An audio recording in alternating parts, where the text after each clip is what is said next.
mais uma vez aqui no Espaço Espírita Teresa d'Ávila, essa casa que tenho tido a oportunidade de quase que mensalmente fazer palestras nas terças, nas quintas e também nos sábados, não é isso? Esse ano eu pude experimentar o contato com todas as egrégoras, que eu sei que são públicos diferentes, que às vezes frequentam o dia, mas não frequentam necessariamente o outro, né? Então, obviamente que eu agradeço a oportunidade do convite de Nival e sempre o suporte de nosso amigo Armando e o carinho da nossa querida Sônia Dória, sempre muito gentil e ao mesmo tempo expansiva, né? Bem divertida ela. Então, e vocês sempre também receptivos, algumas carinhas aqui eu já conheço, aquela moça ali eu conheço já, você já conhece, né?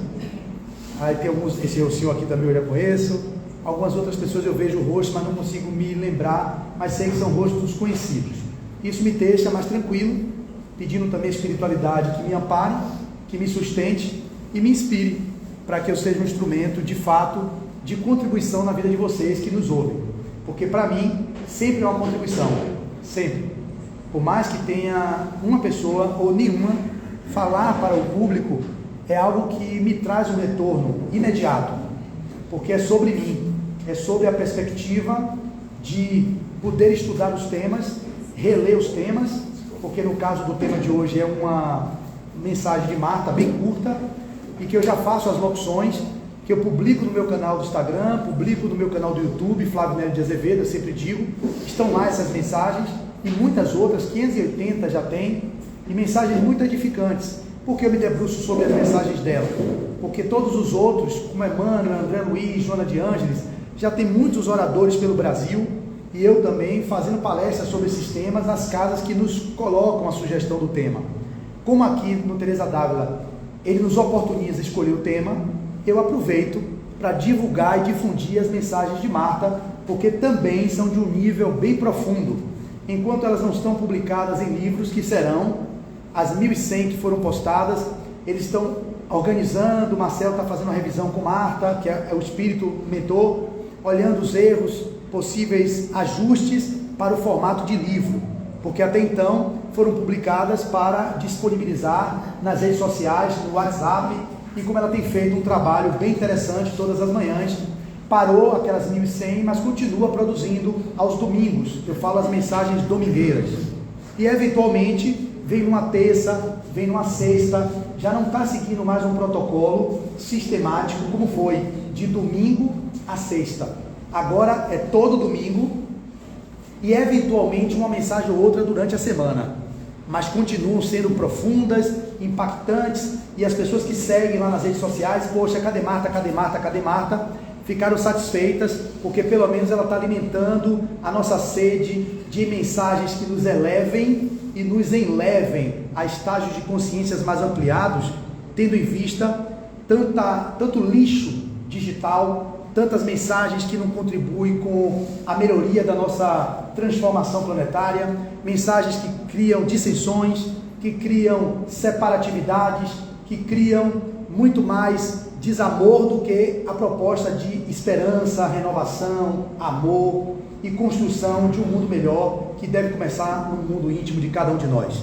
Como Marta, portanto, é esse espírito, para mim, diferenciado, por ter o hábito de ler livros variados de vários autores, eu não sinto que ela deixa a desejar a nenhum dos outros que já são muito conhecidos por nós outros, cada um com seu papel, com a sua função, e ela simplesmente toca o meu coração. E a cada leitura que eu faço, eu falo, não, essa eu vou transformar em palestra. Nem todas eu tenho essa vontade de transformar em palestra. Essa foi uma das que, quando eu comecei a ler, eu digo, pronto, vai virar palestra. E quando eu digo isso, que Nival me liga, Flávio, qual é o tema? Aí eu vou lá catar, digo, essa, ele aceita, e eu aproveito e desenvolvo aquela mensagem de uma página em um tema de 50 minutos na Casa Espírita que me convida e que me deixa livre, alguns fazem isso, para eu escolher o tema. Então, como sempre, a ideia de hoje é um tema que mexe com as estruturas da humanidade como um todo. Nós intitulamos como Larápios da Paz Interior, Medo, Solidão e Angústia.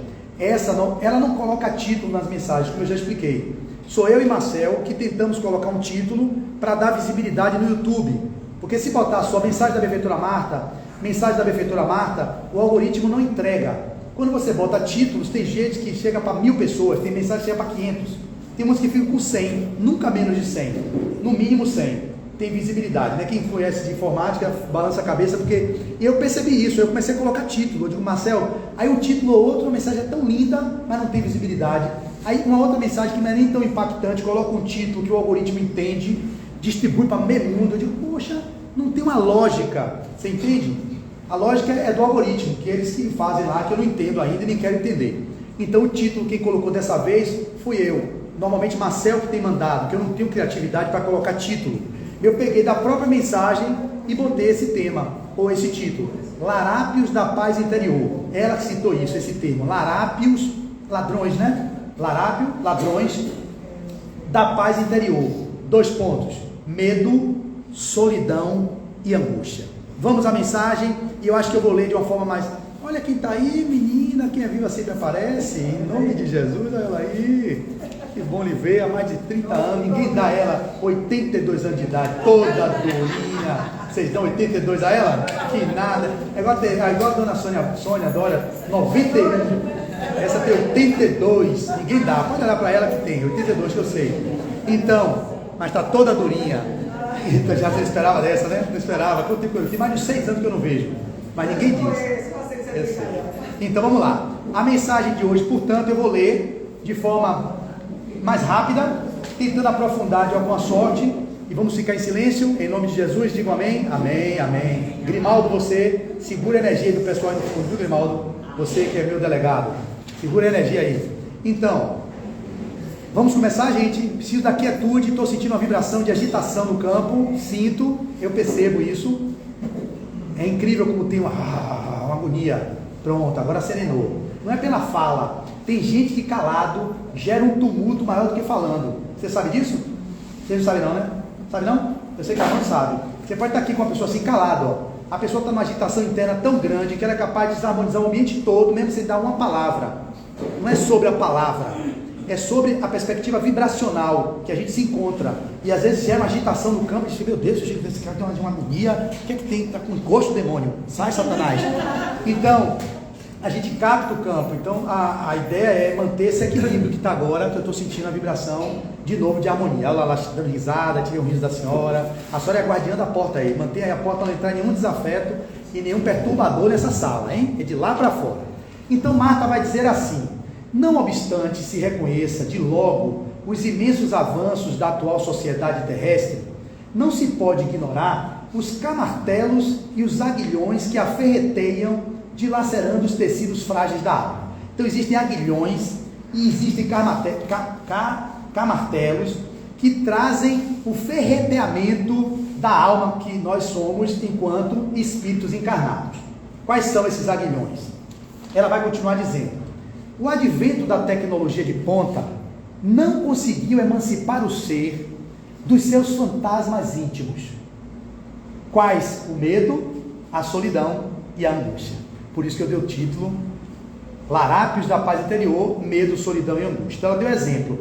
O advento da tecnologia que nos afasta do mergulho interior, que nos afasta do contato com a nossa individualidade, que nos afasta desse momento de silêncio, de presença no agora, faz com que distratores, que são distratores externos, nos impulsiona para viver a vida do mundo fora. E a gente pouco está disponibilizando tempo para a vida interior.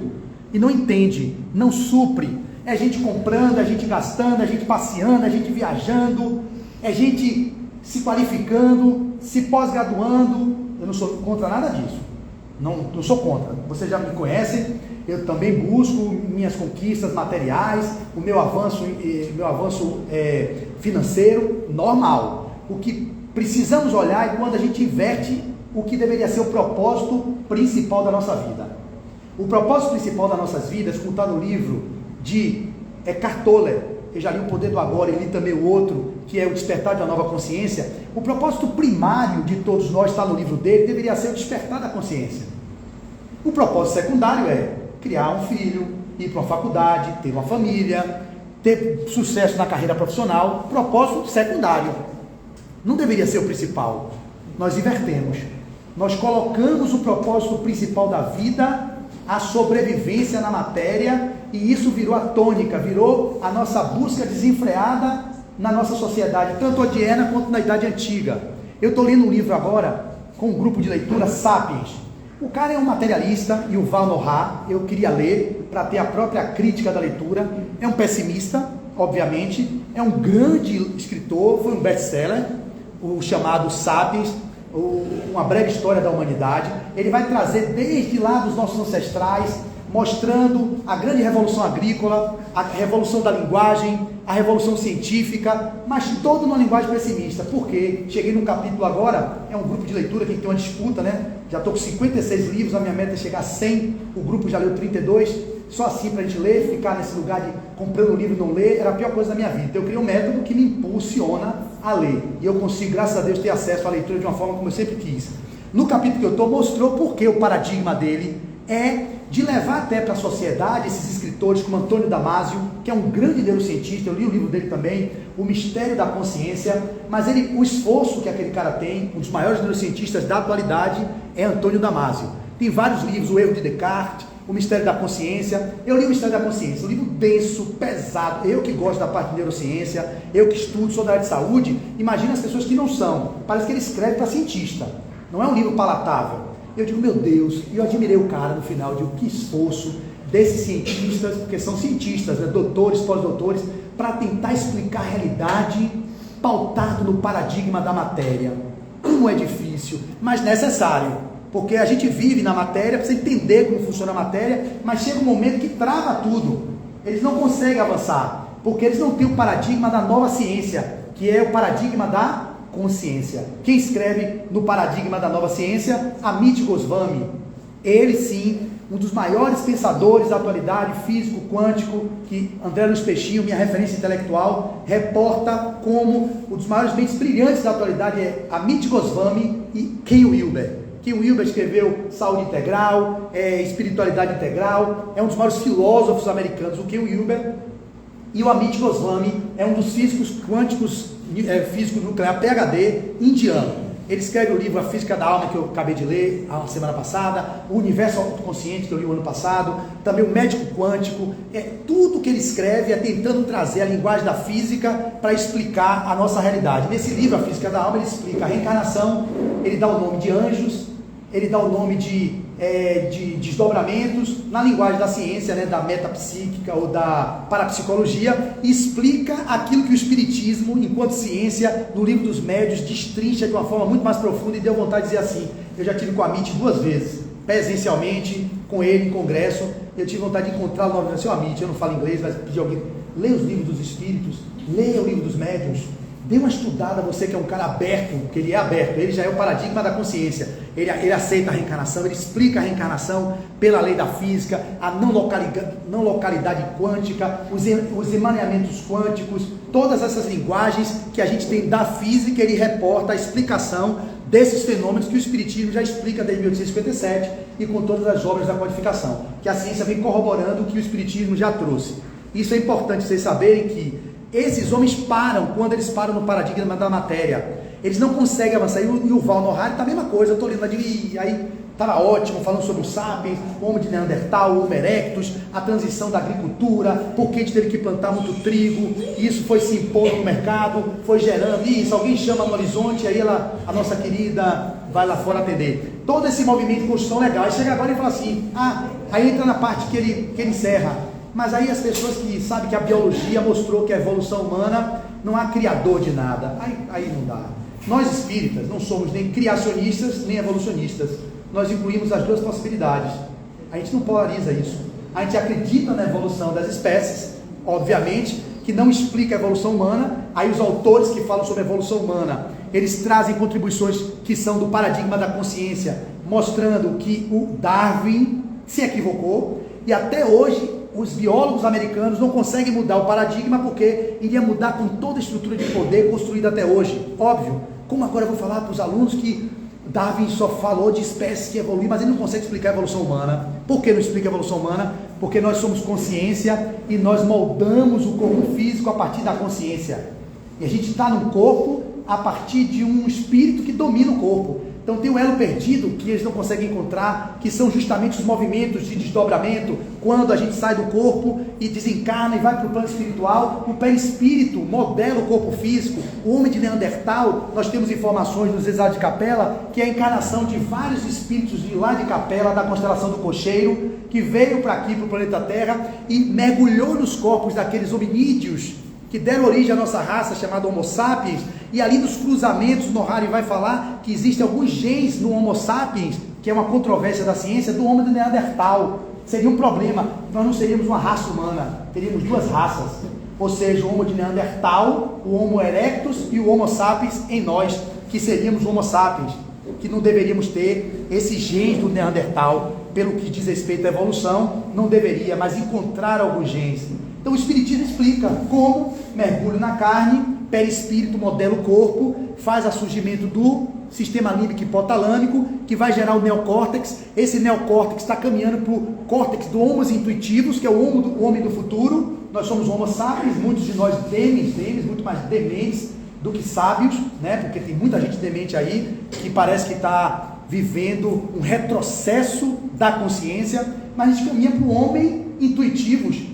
O homem intuitivo é o homem do futuro, que está aqui, percebe a presença de alguém chegando, abre a porta que tem alguém querendo entrar. É a nossa mediunidade no sentido mais expansivo, né, da telepatia. A sonhadora está querendo entrar ali agora, gente, fala fora, por favor, que ela quer um copo d'água. Como é que você sabe? Não tem, é a evolução. Você capta o campo, você está aqui, Armando está ali agora, ele está sentindo sono, vamos dar um passe nele. Aí Armando não falou nada, a gente vai lá, a gente dá um passe em Armando. Então vão ter os ruídos de comunicação, a gente vai ter os ruídos de comunicação que vão interferir na nossa construção.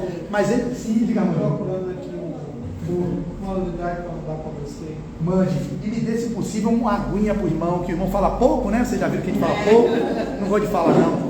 Mas então, para não me perder, então o que é que eu quero dizer? Quando a nossa querida Marta traz esse ponto, que nunca se viu tanto medo, solidão e angústia, mesmo com o desenvolvimento intelectual, mesmo com o desenvolvimento científico, há um vazio existencial, e a gente vive esse vazio com a pandemia de depressão, com a pandemia de suicídio, como nunca vimos antes. Eu falo suicídio porque aqui, às vezes as redes sociais cortam, quando a gente fala a palavra suicídio, eles derrubam, porque o algoritmo lê como sendo, está influenciando, né, o suicídio, né? Você sabe disso, né? E aí tem que falar suicídio, mas aí eu vou dizer, agora já falei, já tiver me derrubar, me derruba. Então, a ideia, portanto, desse olhar que ela vai trazer, falando dos larápios da paz interior, medo, solidão e angústia, é sobre esse modelo materialista, hedonista, individualista, egoísta, que a gente vive. Nós devíamos mudar o padrão, e essa transição planetária nos leva para uma sociedade universalista, inclusiva, que seja espiritualista, altruísta.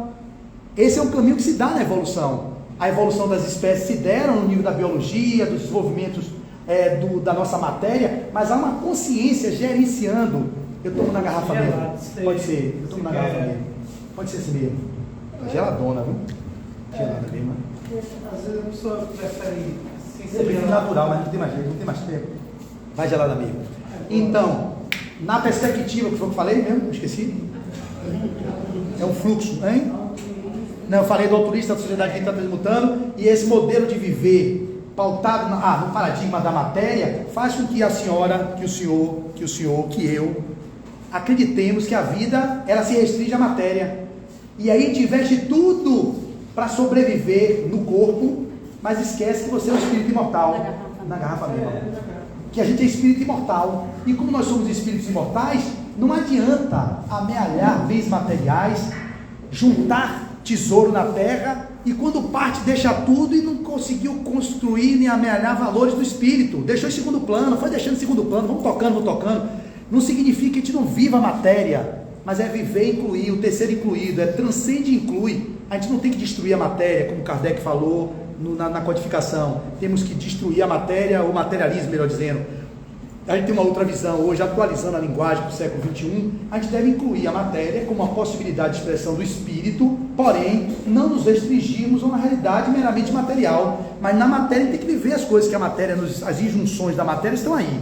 Então Marta vai dizer assim, ela avança dizendo, considerando, portanto, os admiráveis avanços da medicina preventiva e curativa, nenhum bisturi ou injetável conseguiu até agora penetrar as camadas profundas do emocional, muitas vezes sob os acicates de amarguras e sofrimentos indescritíveis na linguagem articulada.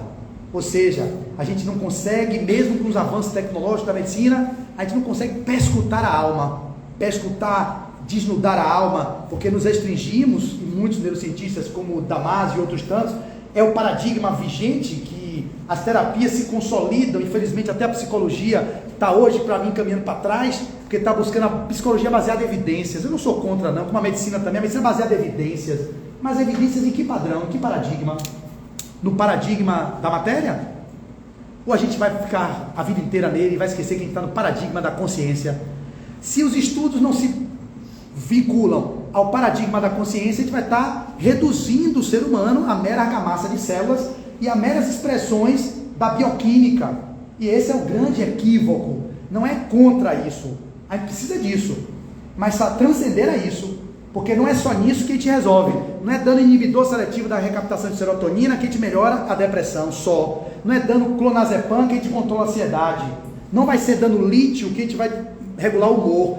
Eu não sou contra os medicamentos, eu sou a favor, em indicações precisas, necessárias, mas que aquilo deve ser provisório, não deve ser algo que seja mantido ad eterno, porque a gente tem um ser que precisa ser trabalhado na sua consciência, trabalhado no seu campo vibracional, trabalhado no seu campo mental, no seu campo supramental, para que ele possa gerenciar os outros corpos. Enquanto nós não chegamos lá, que é o que a mente traz, a causação ascendente e a causação descendente. O que é a causação ascendente? A gente pauta-se na biologia, na matéria, para querer mudar os outros níveis. A causação descendente atua nos níveis de maior complexidade, nos corpos búdicos, no supramental, no mental, no vital e no físico. Regulando esses corpos, nós regulamos o físico. Ah, Flávio, mas vai esperar então eu estar no estado divânico, no estado búdico, para eu regular minha matéria? Não. Esse domínio existe de alguns grandes avatares, como Yogananda, Babaji, que era o seu Guruji, e outros tantos, que viviam muito mais tempo no corpo, porque eles trabalhavam o poder da capacidade da supramente no domínio da matéria, do envelhecimento. Isso é uma realidade. Só que enquanto isso não acontece, a gente vai cuidando da matéria. Vou dando um remédio aqui, estou com uma dorzinha aqui, eu tomo um remédiozinho. Mas não é só isso, a gente quer tratar uma dor de coluna só com remédio. Tratar uma depressão, entre aspas, com remédio e achar que o remédio vai segurar a pessoa.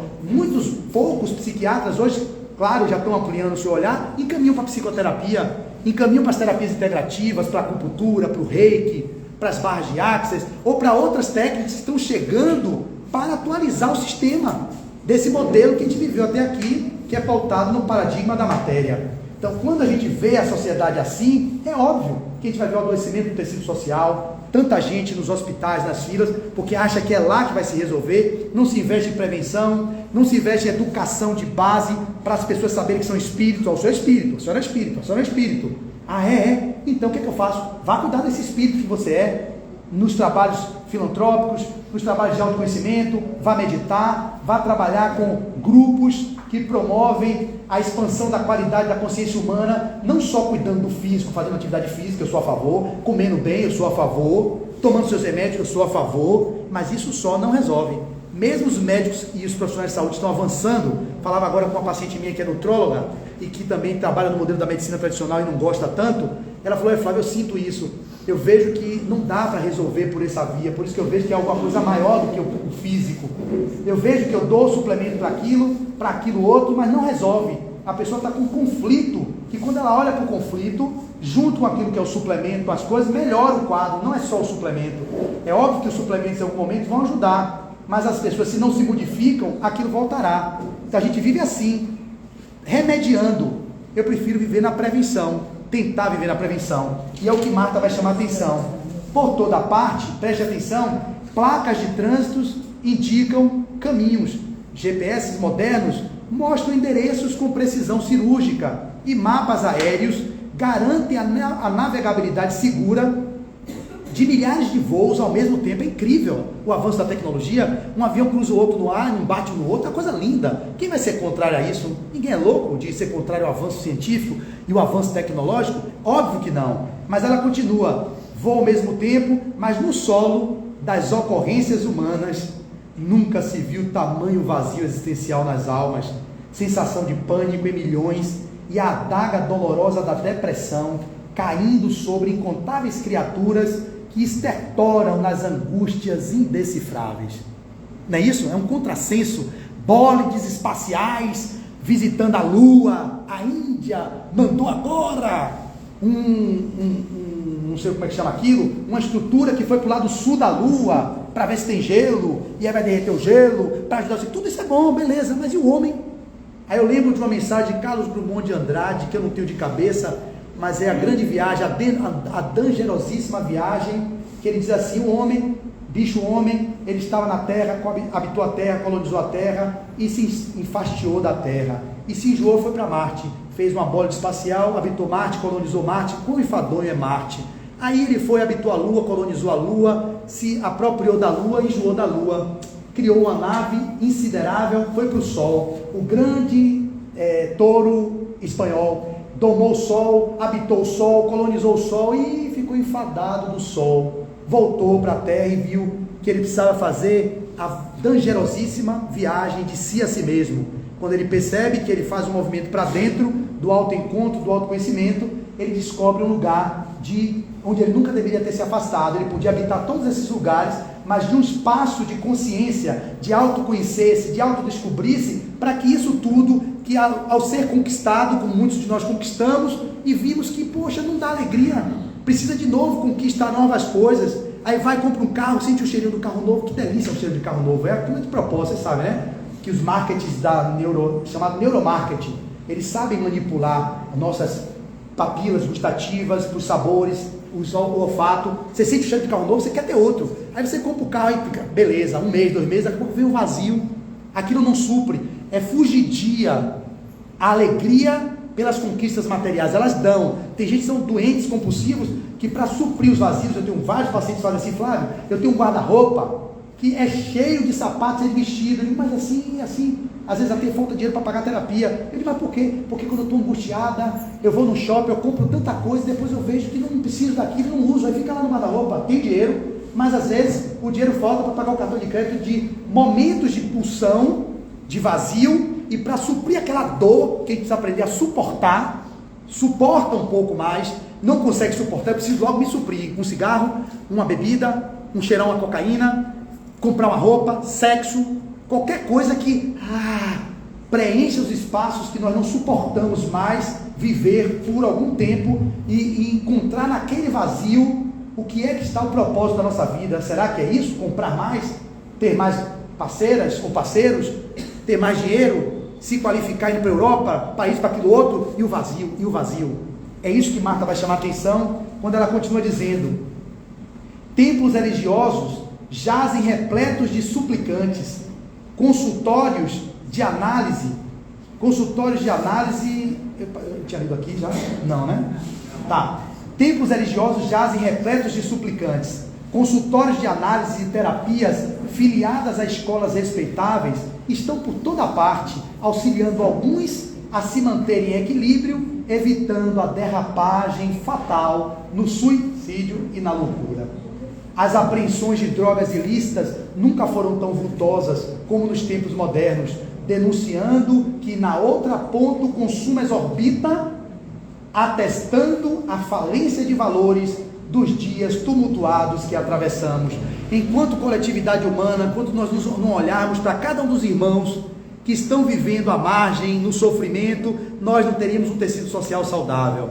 Veja lá a Cracolândia em São Paulo, eles migram daqui, vão para cá, os comerciantes já não sabem o que fazer. Não adianta, enquanto um de nós estivermos fora daquilo que seriam as condições básicas, ideais para uma vida saudável, o mundo vai viver isso, ninguém vai estar em paz, mesmo que esteja no seu castelo ou no seu ashrama, protegido, em volta, com um monte de segurança, mas vem uma pandemia que mata ricos e pobres, que não discrimina ninguém, leva meio mundo.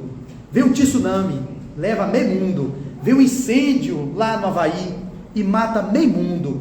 Nós não temos, quanto civilização, segurança, enquanto não criarmos um campo psíquico que seja favorável a uma vida digna para todos. Não é viver todo mundo como nababo, não é isso. Mas não pode ter miseráveis enquanto pessoas têm 2, 3 carros, helicóptero, avião. Isso não pode ser justo. não é negócio de meritocracia. A pessoa pode ter pelas suas conquistas, sim, conseguir os bens materiais. Eu acho que eu sou a favor do mérito, você estudou, mas quando você se distancia muito da base, vai ter, quem me dizia isso era Peixinho, André Luiz Peixinho, ele falou assim, olha, é sempre bom, Flávio, ficar na média. Eu digo, Peixinho, por quê? Quando você está muito lá na extremidade, vai ter problema. Se está muito bem na pobreza extrema, não é legal. Fique na média, no meio é melhor, sempre buscando o meio termo. E aí a gente vai falar do budismo, né? O caminho do meio. O caminho do meio é mais seguro. Esses distanciamentos muito exorbitantes geram processos de retornos para toda a coletividade. Não estamos protegidos enquanto estivermos miseráveis no mundo, pessoas passando fome. Não é para ter, num mundo tão abundante de alimentos, pessoas passando fome. Não é. Pode ser que uns comam caviar, pode ser que uns comam alimentos mais refinados, tudo bem, mas não pode esses caras estar comendo isso e gente não ter nem um feijão e arroz e um ovo para comer. Tem alguma coisa errada enquanto humanidade. Enquanto humanidade, a gente não pode aceitar isso e achar que isso é normal. Nós somos, ainda mais espíritas, os materialistas até vai lá, não, começou a vida na concepção, acabou na morte cefálica, é isso mesmo, é mérito, ele estudou, ele fez isso, fez aquilo, outro fez concurso, passou, acabou ali, mas a gente é espírito. Se a gente é espírito, a gente vive experiências em personagens. A gente já foi rico, já foi pobre, já foi preto, já foi branco, já foi índio, já foi chinês, muito provavelmente a gente já viveu experiências nesses grandes, já fomos homo neandertales, fomos homo erectus, enquanto princípio inteligente, ou quanto experiências de alguns de nós, fomos homo sapiens hoje, caminhamos para um outro tipo de humano, né? Que é esse homo intuitivos que surgirá na nova civilização do futuro, que nós estamos preparando as bases agora. Então, olhar para isso, as apreensões de drogas ilícitas nunca foram tão vultosas como nos tempos modernos.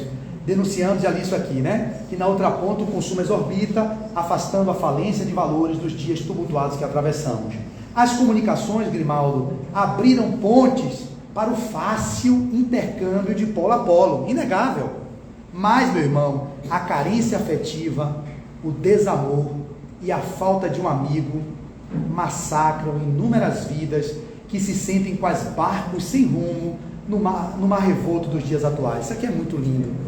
Nunca estivemos tão próximos uns dos outros enquanto tecnologia, uma carta que a gente escrevia, a gente só escrevia o que era útil. Estava vendo o Nohari falar isso é interessante, isso tem coisa boa que a gente pode tirar. Você escrevia uma carta, ela levava um tempo para chegar na mão do outro, e você não fazia carta de tudo que você fazia da vida. Hoje não, você, como sanduíche, bota no Instagram, faz uma comunicação, o e-mail é imediato, e você vai entupindo as pessoas de lixos de informação. Vive uma sociedade com muito mais conforto tecnológico e conforto material, mas nunca tantos atormentados, porque é tanta demanda que não acaba nunca. Antes dava um tempo, a carta chegou de minha mãe lá no interior, chegou, eu vou saber daquela notícia. Não, se eu tivesse uma mãe no interior, estou tirando me mandando notícia, um exemplo, estou agora com dor de barriga, meu filho, estou agora fazendo cocô mole, estou fazendo cocô duro, agora estou indo para o hospital, meu filho, um exemplo, você não, você vive em estado de alerta o tempo todo, você manda simpaticotonia ou hipervigilância, você não tem tempo, deixa eu vi agora no fim de semana, me arrepio todo, fazendo um curso novo que eu estou fazendo, renascimento, respiração e contato com o renascimento através da respiração holotrópica. Uma das pessoas lá falou, me comoveu, eu tenho tanto peso, porque a maternidade gera um peso. Tem livros de autoras falando sobre a mãe sentir realmente raiva de ter filho, ter que ficar dando mama toda hora, acordando toda hora, nenhuma miséria. A gente entende, é um espírito, às vezes é um demônio que reencarnou, às vezes eu sou o algoz da minha mãe, e minha mãe sente depressão pós-parto, a pessoa não entende por quê, está na literatura, lê os livros de André Luiz, espíritos que reencarnam, são desafetos do outro, que volta para se reconciliar pela via da maternidade, porque foi o algoz dela, matou, mutilou, degolou, estuprou. Então como é que a gente recebe no nosso campo energético de uma mãe, aquele espírito que chegou, que foi que ele matou, ou foi que ele degolou? É óbvio que vai ter uma incompatibilidade energética, se você não está no estado de evolução. E aí a mulher falou assim, poxa, eu me senti fazendo um curso de constelação familiar em São Paulo, ela contando assim, me comoveu, falou de uma forma natural, e lá eu podia ir, eu gostava de ir porque eu podia dormir. Eu digo, como assim? Eu dormia no curso? Você fez essa constelação familiar para dormir? Não, eu ficava o dia inteiro na constelação, no curso, mas eu ia para o hotel de noite, não tinha ninguém, não tinha marido, não tinha filho, eu dormia.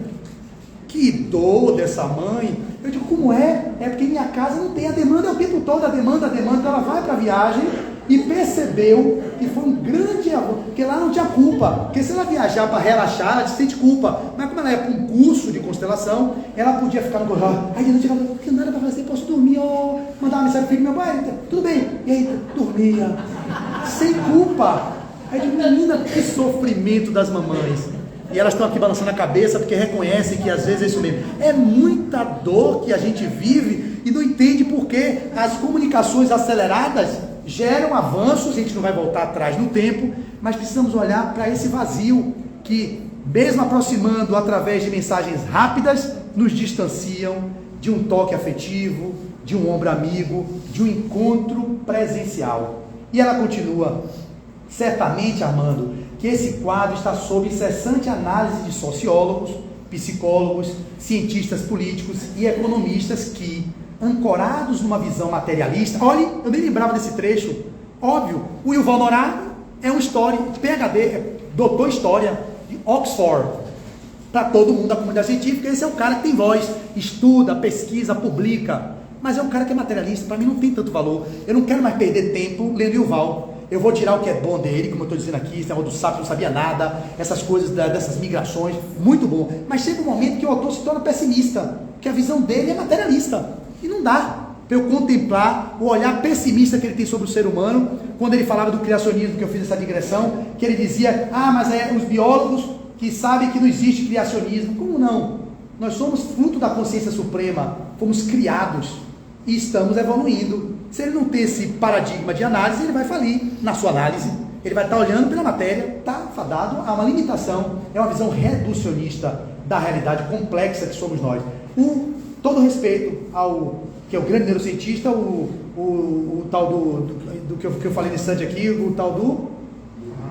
Não, Noah Harari é historiador. Qual é o nome dele? Que eu digo, o Mistério da Consciência de Damasio, Antônio Damasio, um dos maiores neurocientistas, mas eu fiquei, meu Deus, explicando a sensação, a emoção e a matéria, os neurônios fazem isso, faz aquilo outro, tem o sistema reticular que comunica com a vista, beleza, sistema simpático, parasimpático, autônomo, regula o sistema entérico, beleza, tudo é matéria. Aí quando vai explicar, quem gerencia essa zorra toda? O espírito não chega. Essa é a ponte que a ciência um dia vai alcançar, como alguns cientistas, como Ken Wilber, que é filósofo, Amit Goswami, que é físico, já estão lá. Aí esses caras, só para dar um adendozinho, quando chegam lá, que falam disso, os outros materialistas metem o pau neles. Aí começa uma física aí, uma bobona aí, que fala, você só é física, porque tem pós-doutor, que olha bem, gente, eu sou, digamos, físico, fiz mestrado em física de partículas, doutorado na física de moléculas, não sei o que lá, pós-doutor, eu sou tão especializado em algo, que eu sou tão reduzido, é aquilo que eu digo, o especialista é aquele que sabe muito de quase nada. O generalista, que é o que eu sou generalista. Eu sei pouco de muita coisa. Eu prefiro saber pouco de muita coisa do que saber muito de quase nada. O especialista normalmente é aquele que tem o hiperfoco. Eu vou na molécula do DNA, beleza, só sabia. Aí eu quero que você saiba de olho. Para que eu quero que você saiba de olho? Só sei de estômago. Para quê? Eu vou saber só de coração. Eu seria infeliz se eu fosse um oftalmo, se eu fosse um cardiologista, se eu fosse um gastroenterologista. Um dentista morreria de tédio a vida inteira numa boca, olhando o dente. Com todo respeito aos dentistas. Todo respeito aos dentistas. Eu sei que tem dentistas aqui, mas eu não fiz odontologia por causa de um professor meu que me disse isso. Lá no integral, eu falei, professor, estou em dúvida naquela fase de estudante. Eu pensei em odontologia. Ele falou assim, professor de redação, você tem certeza, meu filho? Tinha 18, 19 anos. Você quer ser dentista?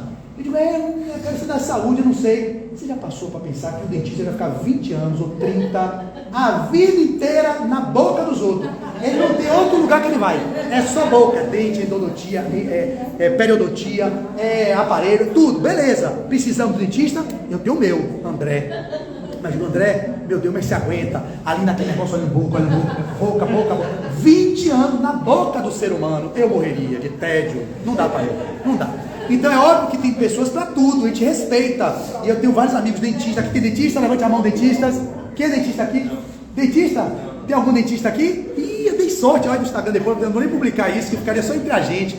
Mas é óbvio, gente, que tem o seu papel social, e eu não estou dizendo que eu sou contra, mas eu não faria. Saber o que você quer, faz parte desse movimento de não viver depois infelicidades. porque vai fruto do que a sociedade diz que é o melhor. É até quando ali, porque eu estou vendo gente entrando lá no fundo. Ela chegou lá, porque ela já me atormenta. Diz que é até 8, 9 horas. Não, até 8.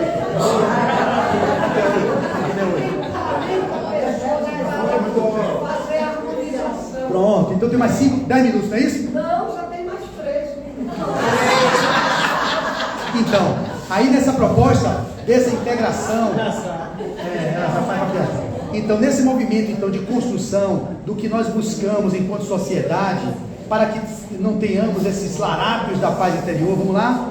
Vamos voltar? Esses larápios da paz interior, que é o medo, a solidão e a angústia, faz-se necessário um mergulho para dentro, faz-se necessário conhecer aquilo que funciona para você. Eu, quando era estudante de 18 anos, não sabia que aquilo seria algo bom, eu não tinha nível de maturidade, mas aquele professor foi uma luz para mim, e eu não quis fazer, porque ele falou aquilo que você não tinha pensado. A gente não pensa no longo prazo, né? A gente só pensa no curto prazo, dentista, o estado, mas a gente pensa, foi mesmo, se eu vou me aposentar como dentista 20, 30 anos, porque é uma profissão, eu posso mudar? Posso, eu posso fazer uma pós-graduação em outra área, eu posso ser depois da área de fisiologia, posso ir para laboratório, tem outras possibilidades, mas normalmente o dentista vai viver a vida inteira no espaço da boca humana. Então, saber o que vocês buscar se conhecer faz com que suas escolhas sejam mais baseadas na consciência e não como se fossem massa de manobra da sociedade, daquilo que os outros acham que é o melhor para a gente, do que os nossos pais acham que é melhor para a gente. É preciso fazer o mergulho interior, e é o chamado da benfeitora quando ela vai terminando dizendo: certamente que esse quadro está sob incessante análise, já disse, de sociólogos, psicólogos, às vezes pessimistas, cientistas políticos pessimistas e materialistas, economistas também materialistas, que, ancorados numa visão materialista do ser, ela complementou, apresentam soluções passadiças, onde os efeitos são anestesiados, o que eu disse durante a minha palestra, sem enfrentamento das causas reais. Não enfrenta a causa, dá remédio, inibidor seletivo, dá ansiolítico, vai inibindo a causa, ou melhor, tratando sintoma, mas não vai na causa. E aí ele vai e amplia, sem enfrentamento das causas reais, a persistirem numa sociedade onde os valores estão centrados na corporalidade, no culto ao corpo, ignorando-se a realidade do espírito. Olha que lindo, a gente está centrado no corpo, que a gente não está dizendo que não deve cuidar do corpo. Eu estou fazendo práticas de corpo agora, análise bioenergética, somática, experiência somática, renascimento, tudo técnicas que mexem com o corpo, expande a consciência através do corpo, através do toque, através da respiração, porém, para acessar o espírito imortal que somos, que é esse ser que às vezes a gente negligencia. E ela vai finalizando: não obstante se diga religiosa, a maior parte dos habitantes do planeta cultiva hábitos que o aprisionam nos grilhões corporais, sem voos mentais que o remetam à sua origem divina. Quantos de nós não temos essa concepção que somos Deus em potencial, somos centelha divina? Durante a vida, meus amigos, alegam ter medo da morte e, diante de sua provável ocorrência, declaram não terem compreendido a vida. Agarram-se desvairados ao escafandro de ossos, ou na linguagem de Marta, no nosso estojo de cartilagens e ossos, no escafandro de ossos, como estivessem de posse de um castelo inexpugnável ao contágio de micróbios e isento da ferrugem do tempo. Fazem-se dilapidadores das forças orgânicas no auge da mocidade e amargos no crepúsculo orgânico, ansiando por mais energia para dar invasão aos caprichos não alcançados. É a polaridade do jovem que quer desenfreadamente gastar toda a energia para curtir tudo que há para viver, e chega também no crepúsculo os idosos buscando dar vazão aos caprichos que eles não conseguiram alcançar durante sua trajetória, porque talvez se embrenharam por caminhos tortuosos e que não souberam, como digo sempre, esse meu amigo que é meu dentista fala que o pai dele dizia assim: olha meu filho, você tem que correr enquanto tem perna para correr, para depois passar a andar. Eu discordei dele na escola técnica, foi meu colega de escola técnica, fez química junto, hoje ele é dentista. Eu falei: eu não concordo, eu acho que a gente tem que andar sempre. Ah, como assim? Porque tem essa lógica dos jovens, tem que correr, enquanto tem um gás, aí atende um monte de paciente por dia, trabalha fazendo vários procedimentos, é plantão aqui, plantão acolá, é paciente no consultório de psicoterapia de 8 da manhã até 18, 19, chega em casa, toma café, dorme para acordar. Eu quero isso para minha vida, nada. Eu quero andar, sempre. Como assim, Flávio? Andando. Eu ando devagar, porque já tive pressa e levo esse sorriso, porque já chorei demais. Na minha vida pessoal, eu vivo assim, eu falo rápido, porque eu tenho 50 minutos. Então meu nome é Enéas. Mas na minha vida, meu nome é Neto, mas na minha vida pessoal, eu não vivo nesse aceleramento que vocês vivem. Não gosto de trabalhar todo dia, como eu já falei, tem gente aqui que trabalha de segunda e sexta, não é isso? Tem gente aqui que trabalha de segunda e sexta? É mesmo. Não é de Deus trabalhar segunda e sexta-feira. Trabalhar segunda e sexta-feira. Então, são coisas que eu já vinha mudando na minha dinâmica para não viver essa sociedade do consumo louca e desenfreada e depois não sabe porque está dodói. Eu finalizo dizendo: que fizemos até aqui da mensagem de Jesus? Onde o situamos em nosso templo interior ou nos nichos externos? Ou melhor, que fizemos até aqui da mensagem de Jesus? Onde o situamos em nosso templo interior ou nos nichos externos, que é de culto externo, as imagens, ou é dentro de nós? Que significado tem sua mensagem nos tempos presentes, face a esse domínio quase que absoluto das redes sociais nas coletividades? Temos recorrido a ele somente nos instantes difíceis e o ignoramos nas horas das alegrias demoradas? Perguntas que cada cristão deveria se fazer periodicamente, verificando como vai sua relação no mundo com o Senhor. Quando necessitava do seu colegiado, dos 12 apóstolos, nas horas mais difíceis, o amigo celeste os surpreendeu dormindo e falou amoroso: nem por uma hora pudestes velar comigo? Vigiai e orai para não cair em tentação. Está com Jesus naquele Calvário, que ele ia antecipar o Calvário, e ele de repente vai e dorme, João, Pedro e o outro, e Jesus lá: poxa, nem essa horinha vocês conseguem ficar em estado de vigília comigo? Talvez tenhamos que nos render a uma verdade. Tentação venha a ser tudo aquilo, ou melhor, talvez tenhamos que nos render a uma verdade. Tentação venha a ser tudo aquilo de que fugimos com vontade de que nos pegue. Poxa, isso é forte.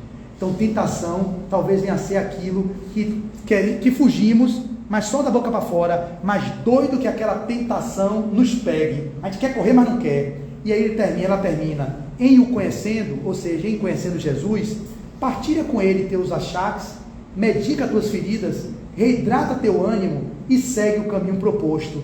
Em qualquer nova queda, ele te levantará. Marta, pelo médium Marcelo Mariano, de Vitória da Conquista, no dia 30 de julho de 2023. Era isso que eu tinha para entregar a vocês. Espero que sirva para as reflexões da noite de hoje. Larápios da paz interior, medo, solidão e angústia. Cuidem do que é o essencial, para que esses larápios não tomem a vida de vocês. Muita paz, muito obrigado.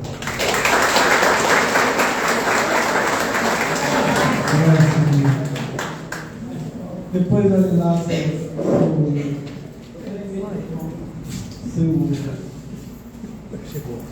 Chegou. Bem, amigos, a gente vai passar, vamos fazer o sorteio aqui, o livro.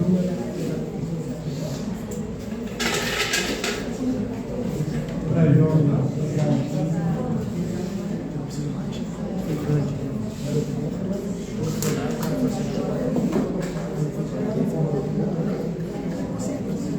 Número 13. Número 13 é Regina de Souza. Regina de Souza.